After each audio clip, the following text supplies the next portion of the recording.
TESOL Pop, Season 6, Episode 6. Hello and welcome to TESOL Pop, the mini podcast for busy teachers. My name is Laura and joining me today to talk about providing meaningful feedback to learners is Jane Kaskova. Jane is a CELTA certified ESL teacher and a teacher training manager at EF Teach Online. She's taught general English, business English and exam preparation courses for over 15 years. As an educator, Jane believes in changing the world through the power of education, which led her to speak at this year's TEFL conference in Harrogate. Jane, thank you so much for your time and welcome to the show. Thank you so much for inviting me.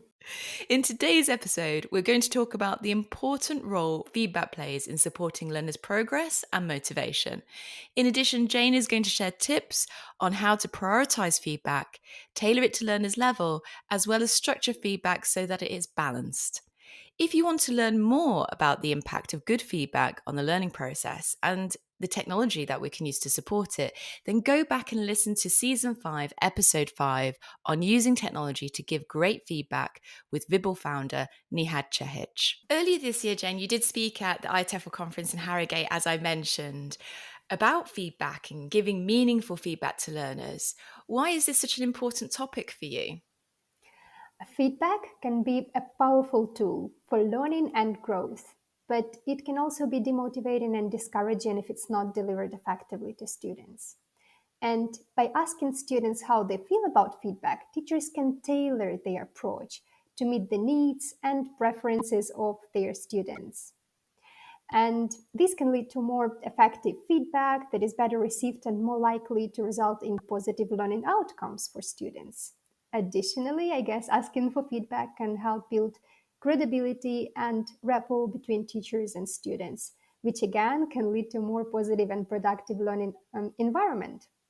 That's why I chose this topic to talk about in Harrogate, as I wanted more teachers to be aware of this fantastic instrument of making students stronger and kind of supporting them on their way while studying the language. That's wonderful. And I was wondering, has this been your experience with your learners? Because you've obviously taught for many years now in different contexts.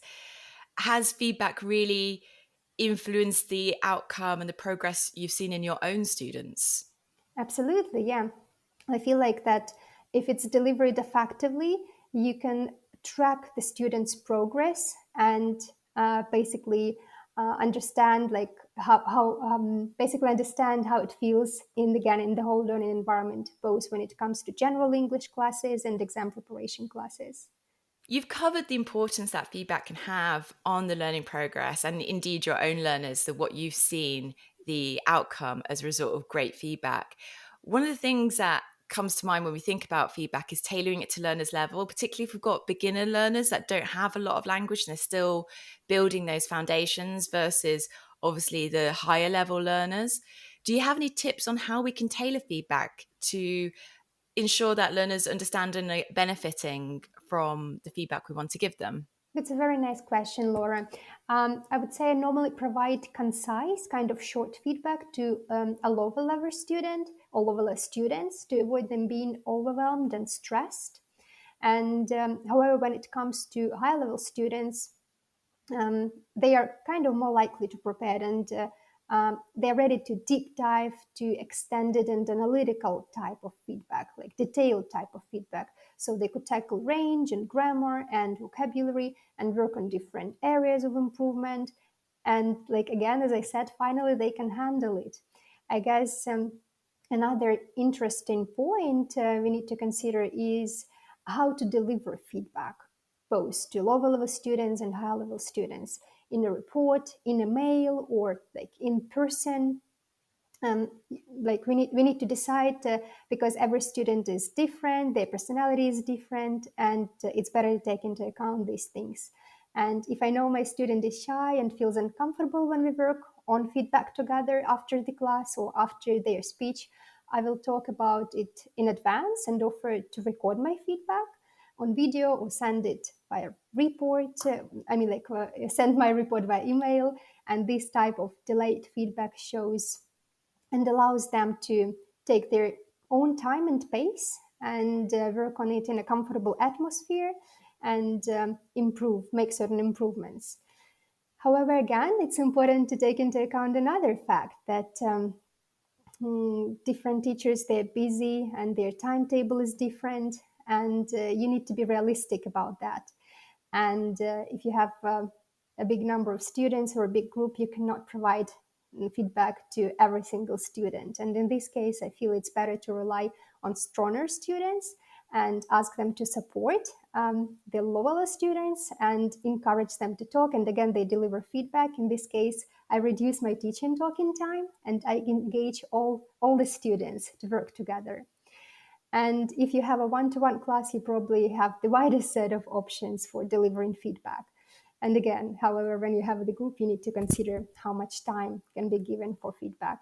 When we're in classes, there's often a lot of things that we could give feedback on. So we may notice errors in language or particular skills that could be improved, soft skills as well. It can be quite overwhelming as teachers to kind of process all that and determine what to prioritize. What should we prioritize when we're giving feedback to our learners? Do you have any tips on this? I guess it's important to differentiate between slips and arrows and find the sweet point between constructive feedback and positive one. Learners make slips when they already have the knowledge but lack concern and attention. It can also be because they're stressed or they feel anxiety or any other negative emotions. And, anyways, it's kind of a mechanical type of feedback. And I guess you need to have this proper feeling like I can correct on the spot in an encouraging way. But again, I need to make sure that I do not interrupt the fluency because it's all about boosting the way of their confidence and the way how they speak. And in this way, I can not always correct by, using my words. I can show with my facial expressions, like, is it correct or not correct? Or, for example, I can show thumbs ups if the lexical item was used correctly or something like that. But again, the disapproval gestures of thinking face might indicate that there is a slight teeny tiny slip over there. And the student in this case can self-correct. And if the learner corrects themselves, it means they recognize where they made a mistake and simply can reflect on it. However, error is more formal, and when students have errors, it is because they lack the proper knowledge in particular grammar area or vocabulary. And again, in this case, I do not correct every single error because it might be overwhelming for a student, even for high level students. So I try to prioritize feedbacks on errors and define areas which impede communication most. For example, if we recently had our classes focused on different grammar areas, in my feedback, I would also focus on grammar areas rather than intonation and pronunciation. For stronger students, again, if you work during your lesson on vocabulary, then I can make my comments on range and lexical items. And in most cases, even if you have a strong student, there is always a room for improvement. You can always come up with better word count, collocation, or expression of a advanced or proficiency level. And finally, I would structure my feedback and help my student to polish necessary studying areas. And along with bringing up something like that, where they made some mistakes, I would come up with some extra examples and extra activities for my students in this particular area we work on grammar or vocabulary, so they could improve their performance next time, for example. I always try to find the right balance to cover the most relevant areas of students' development and strengths, always balancing between constructive and positive feedback.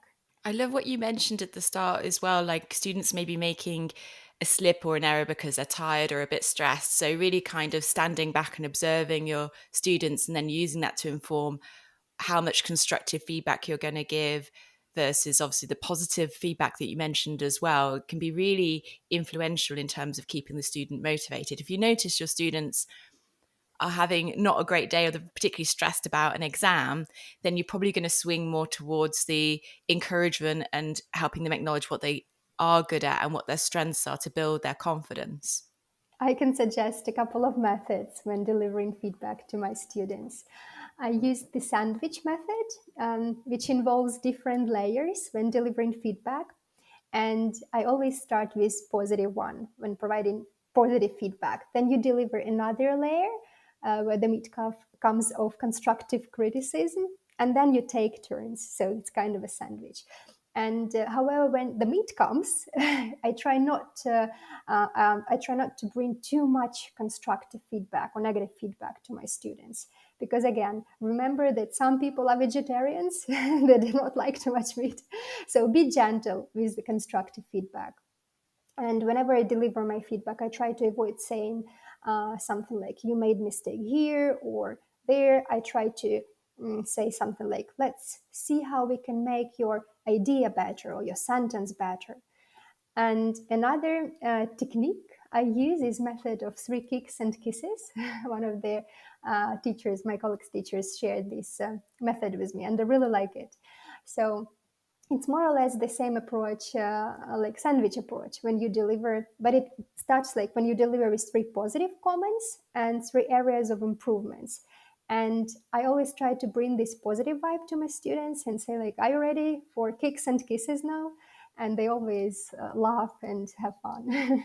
That's a lovely way of balancing the feedback. And I hadn't heard of these kicks and kisses until you actually described it to me when we were planning this episode. So I really love that idea. Yeah, it's so funny. Rather than giving again vague comments such as you need to improve your grammar, I try to be specific, bringing up specific examples from their speech, from what they mentioned.